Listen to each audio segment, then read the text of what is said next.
Okay. So we will review a bit more detail on watershed algorithms, and then we will continue the exercise we were working on.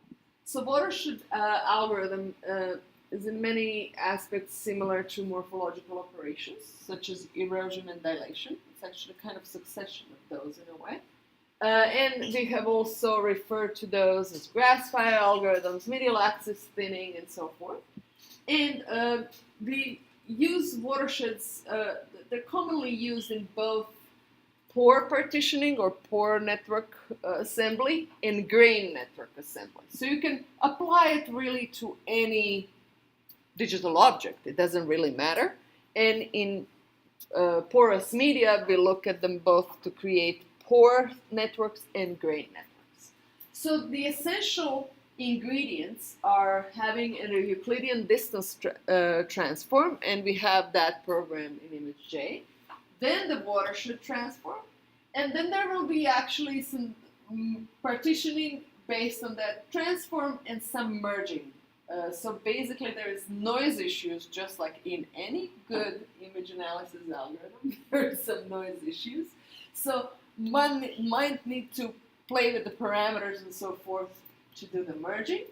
And one can actually use them for segmentation as well. And it's somewhat reminiscent of the SRM algorithm that we're working on. So our starting point is Euclidean distance transform. You get yourself a 0 and 1 or 0 and 255, whatever the segmented data is. And the Euclidean distance basically labels each voxel inside of a desired phase. So let's say that we are processing phase 0. It's going to get labeled with the distance to the closest grain voxel, so opposite phase. So as long as you have two phases in there, 0 and 1, foreground and background, or however you want to refer to them, you're going to label one with the distance to the other. If you do the sign distance, then one of those distances will be positive, the other one will be negative, and then you know whether you're inside or outside of phase that you're interested in. So if you're going to do that naively, meaning that at every voxel you're going to go and look at the neighbors and try to repeat the process in some sort of larger and larger bowls, you're going to stay there computing with whatever heavy high performance computing resources you have forever.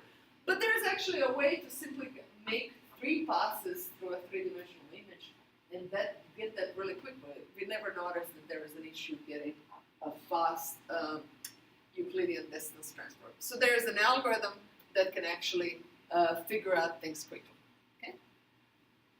So this is also at the same time, if you want to use these Euclidean distances, that's the size of the, or radius of the largest sphere that is centered at that voxel that is still within the phase of interest. And we often use inscribed radii as characterization of porosity. And that also relates us to the experiments. Okay, so let's say that I have a golf course. Then this would be visualization of Euclidean transform, meaning that the closest distances are those in dark green, and the ones furthest away are in the light green. Okay, and you can see how these layers are similar to the layers you would create with erosion. This is just if it's distance, if it's real numbers rather than. Oh, hi, bye MATLAB. MATLAB and projector and PowerPoint being projected do not coexist for a long time. All right, so in any event, this is just a visualization. So now we actually see that sort of inside what would be the center of the pore space, right, is where my pores should be, or their centers. So those are typically the starting points for any other partitioning, are this maxima of the Euclidean distance in the middle of the pore space. Now, if I was actually doing medial axis from this, I would be kind of thinning layer by layer. I would just keep connections. So here, I would actually keep connections across the different distances in order not to disconnect my phase, right? So that's the difference with medial axis thinning. It's going to actually keep the connections, whereas if I just look at this tops of the, or the largest points, they're kind of disconnected from each other otherwise. Okay. Okay. This is just for kicks. This is Australian Western Desert art that kind of reminds of this erosion and dilation. One could also look at your common onion and do the same parallel. So anyway, these are so-called parallel bodies. So basically, I create this similar objects that with the process of either erosion and dilation or moving through the Euclidean distance, you will get contours, and these contours outline so-called parallel bodies. Okay? Now, watershed transform. So let's say that this is my watershed transform in terms of just looking at the heights. So my distances are now heights, and it looks like a lizard, doesn't it? Yeah. So anyway, so if I actually, what watershed and why is that actually called watershed? You imagine this flipped over so it becomes a bowl of water. It's this maxima on the bottom is where the water would go, watershed, right? Okay.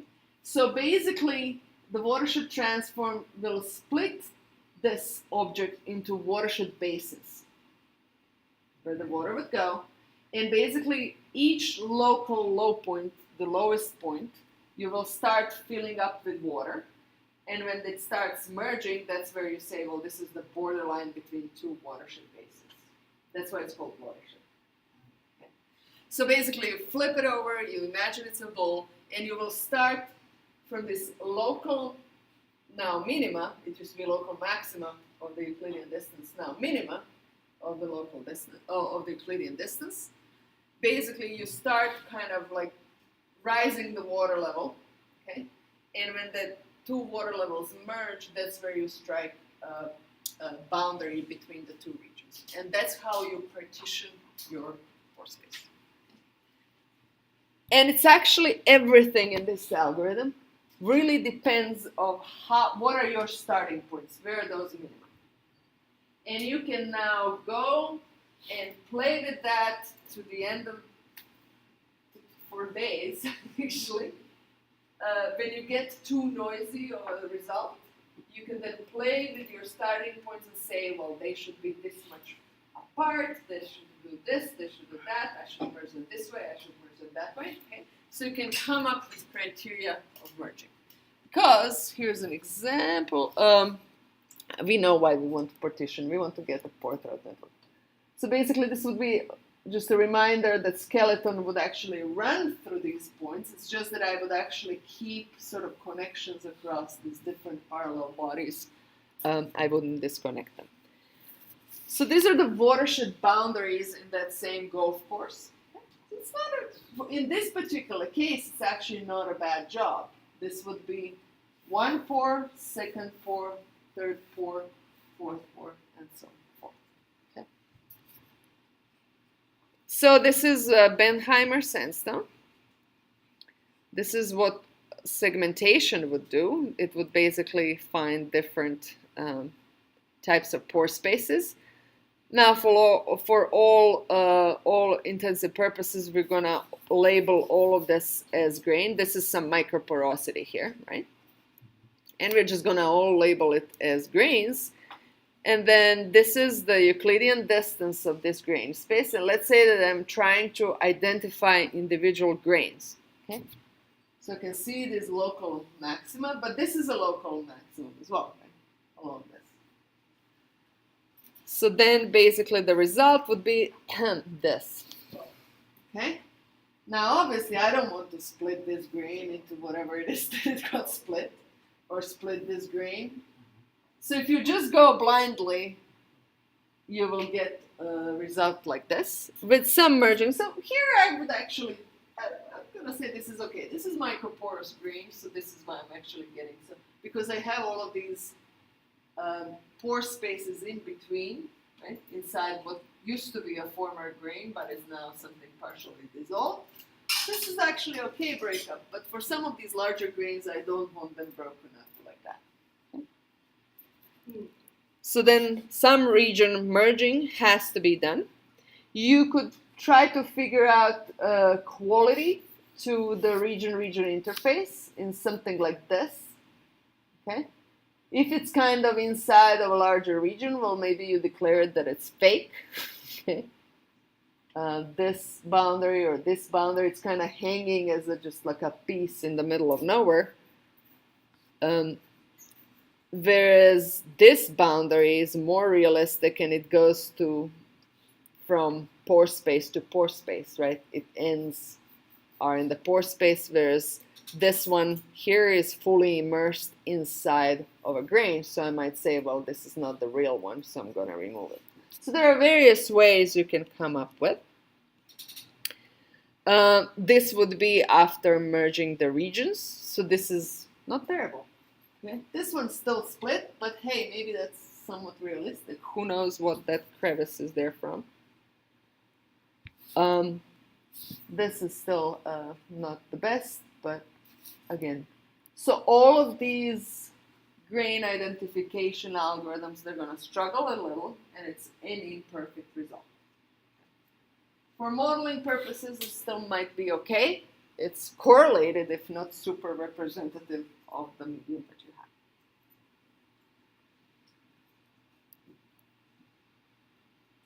All right. We can also, of course, partition the pore space, so we just flip things and we do our Euclidean distance in the pore space. Okay? This also, the result will be just directly using the maxima from the Euclidean distance without any merging is not good. But with some merging, it can be processed in a pretty okay result. Let's observe. So this is 1, 2, 3, 4 pores. That seems okay. This is where other algorithms will likely place it out anyway. Okay, so I cannot get better than that.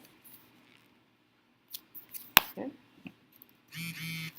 So let's get back to our exercise now. Let's open this up. So we did practice just getting this colorful, whatever choices of colors you put.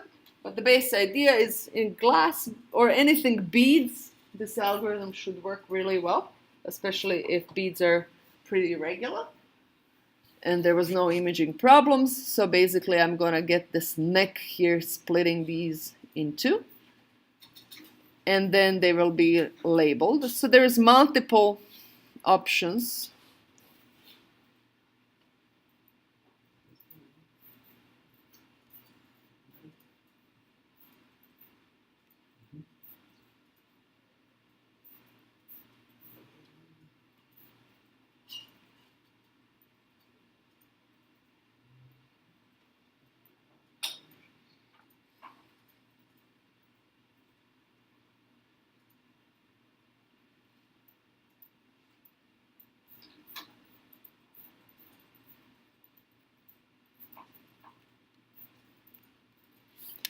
So open, I believe it was a recent one. No, whatever is recent here, open.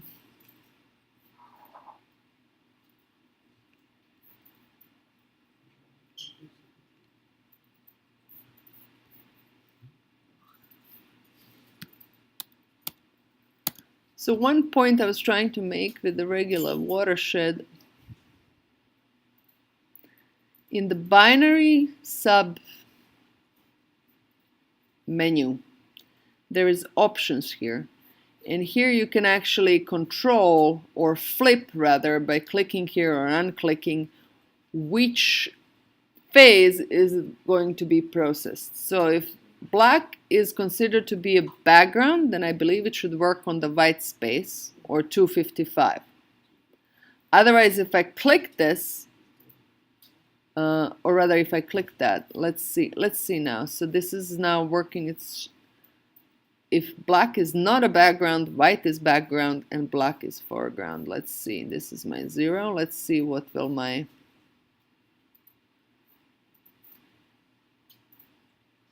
water should do. Yes, so it's actually working with beads. Otherwise, in that same menu, I can either invert the image, or in that same menu, I can click black to be background, and then it's going to work on the white pore space. So choice is yours.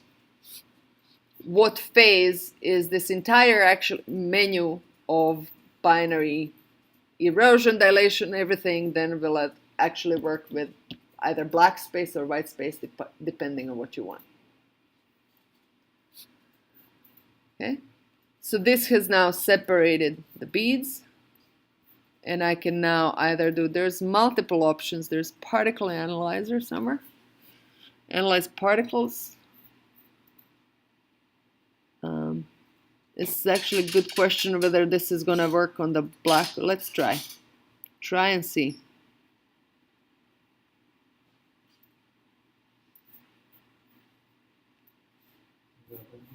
Did the result do anything?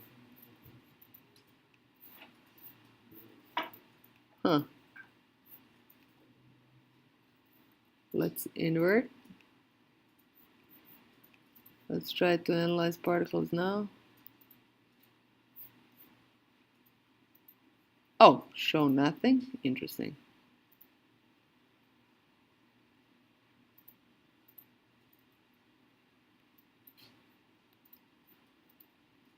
Display results.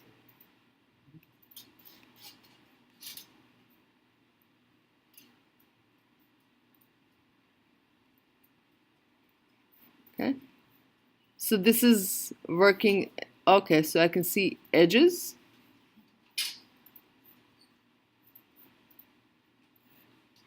And I can see that it has found 26 of them.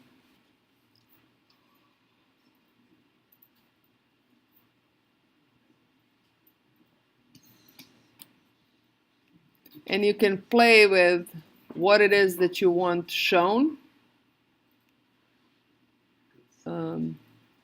Masks. Let's see, what is that?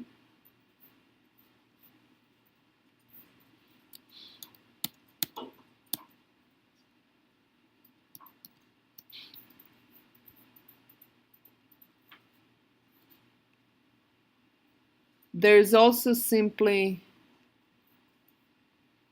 from here, I'm gonna kill this. There's simply also, once I do this, I actually tend to prefer image, open reset. I tend to prefer finding connected regions algorithm.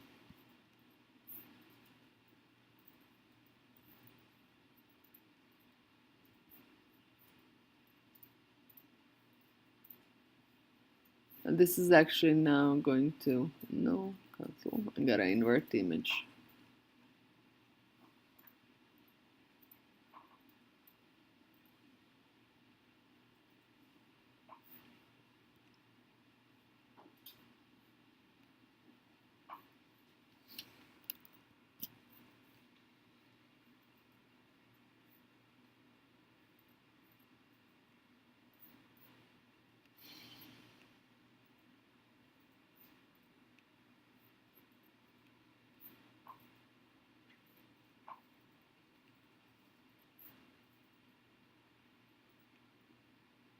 Okay, so this is going to color.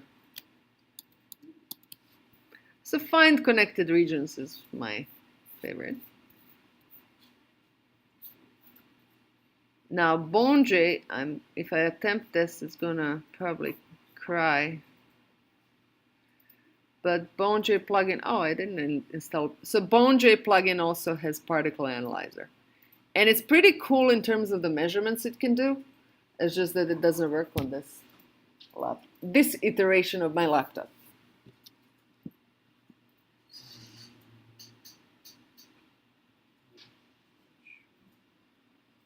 So at the very minimum, what I get here is volumes of all of the grains. What is called in BoneJ? What is called in BoneJ? Particle analyzer. I think, if not, I have notes. I have notes. Do I have notes? I don't have notes. I'm gonna, if you have Bonjay, I'm gonna look and find. All right, now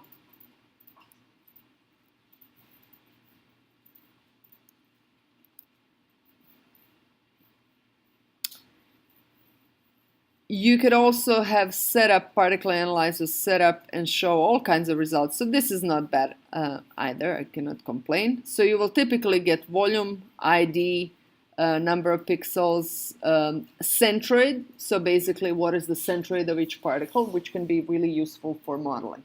Okay, if I was connecting thing into a network, and all kinds of measurements. So give it a shot, play a little bit with it. And then let's also do pore space. So these are my beads.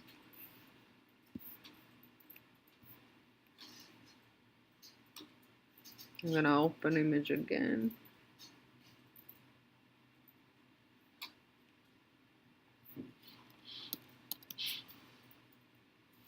So now if I want to do watershed on this. Oh, no. Can right.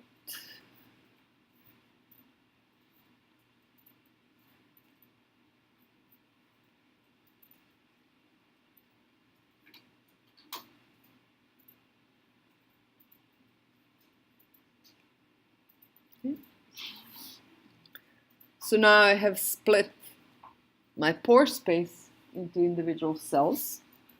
This actually seems to be on this image doing pretty well. I mean, this is where the throat would be in between this is the sort of smallest constriction on this pathway. This is the smallest constriction on this pathway. This sounds the orientation. There's a little flipped is the smallest constriction. Same here. So this is working rather well.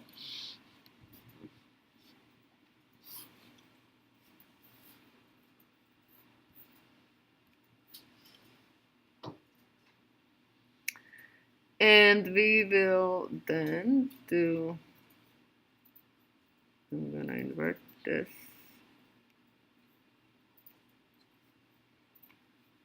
And I'm going to analyze.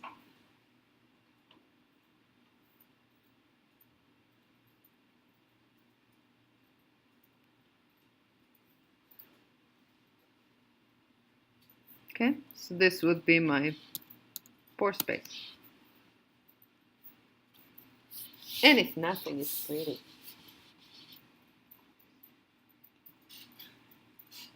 That's important sometimes. When you have to look at images for a long time, then, well, it's nice if they're pretty. Or at least occasionally you look at something pretty and then you go back to your carbonate. Right?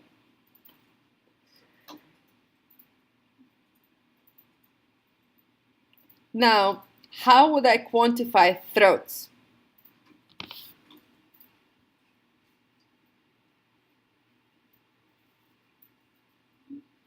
How would I get my finger on them and quantify them? Just these throats, just these lines here. Ideas?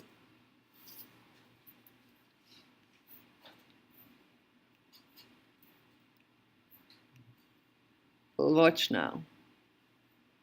Let's open recent. This is my original, yes? What happens if I subtract the two? Hey! So I have a 0 here, where I, in original, have 255. So I'm going to do a subtraction. Here's math, subtract. Oh, this is just a single value. No, I need the image calculator, right? image calculator. Okay, so I'm gonna do this number 2 minus 1, I think. Okay, and I'm gonna subtract. Addition would probably identify them as well, just with a different number. This works. And if you want to make sure that if you get a negative number, you're safe, then you plug here that you're okay with 32-bit or float result. But I think I did this correctly, so it's going to be 255 minus 0, so I should be all right. There we go. There they are.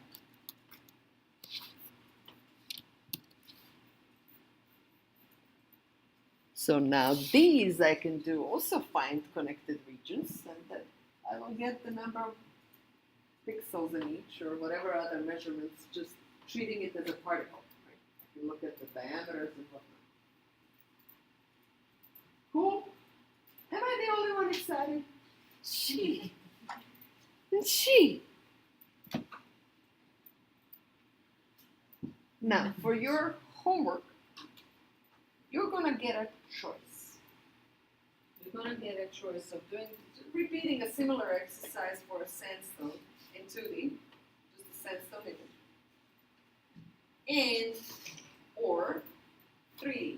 3D requires different plugin, and all those more playing, and maybe it fails in your laptop. It did work really well on my old laptop. I don't even know what it does here, but there's a plugin that has all kinds of water. It has Watershed implemented in 3D. So, if your research requires that you would actually do a network at some point and identify it, I would motivate you to do 3D. Otherwise, just kind of repeat this exercise in a little more complex 2D and call it a day. So I will let you pick which route to go, okay? Based on your interests. So I don't force everyone through some unnecessary pain. Okay? And I will basically include enough details. I played with it for some time. So I will include enough details that you kind of just execute what I did, and you can play around it a little. Okay? But I think it would be something that is useful. Again, one could actually, I would probably do that part in MATLAB of just how to now do a connected network. I would actually go and dilate a little and find, oh, what are the neighbors that I see around each throat? And basically that gives me the network organization, who is connected to whom. Okay? Which is important if you're going to connect the structure into the region. Okay? So all of the networks, in this case, either pores or grains object, they have certain specification for that object. They have location of the object, and then volume or area, depending on what's applicable, okay? And any other measurements that might be there. But volume or area is one kind of measurement is at the minimum is the bare minimum, and then they have sort of how do these network elements connect. So it could be stored in various ways. One simple way is to include a list, and for every throat, it has 2 neighbors, or maybe none. You can digitally get all kinds of weird situations where this throat would be up against the wall, and then it has only 1 neighbor. Things of that sort. In 3D specifically, some of the throats will actually merge at some sort of a weird triple point. So there could be some topological inconsistencies in terms of a network, but that's the digitized world. So one has to live with that a little and not overthink it. I was overthinking it in my PhD thesis. Took entire chapter of thinking. Okay. Could we use a similar method to calculate contact angles? Oh, what? I don't. Well, If you had a fluid. If I had a fluid, question is, would my curvature of interface be resolved properly with this type of method? I wouldn't go for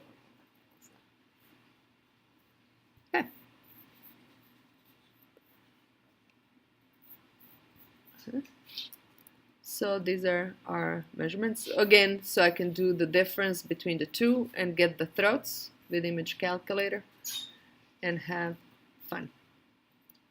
Okay, this is now, this is just slides. So this is how networks look like from more larger. And this is that network comparison some of you printed from it. So this is how some core networks could look like, corresponding to that image, this image, this image. So these are now three-dimensional ones, and I really just have connections visualized without the pores at the middle. And then I could use the watersheds also for segmentation. I could simply grow regions, right, from some local maxima. I'll let them compete. So especially when I have images that have, so this is the regions that I would initially get. Of course, I have to do some merging. Okay. So similar problem as you have. So this over segmentation into too many regions is an issue. But it can be. We have learned by now that with every method we have to play into specifically to reduce noise. And watersheds for segmentation are nevertheless one of the more successful segmentation methods for porous material. Okay. And this is an example where it was used for three-phase segmentation. Basically, if you just do any kind of thresholding, that's problematic because this third phase is in very thin layers, and because of that might not get sufficiently represented and recognized. Okay.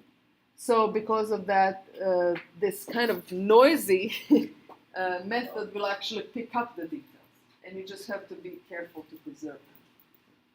So this is some layers. Okay. So this is the third three phases, for instance. So you can see some thin layers that can sometimes be present right here.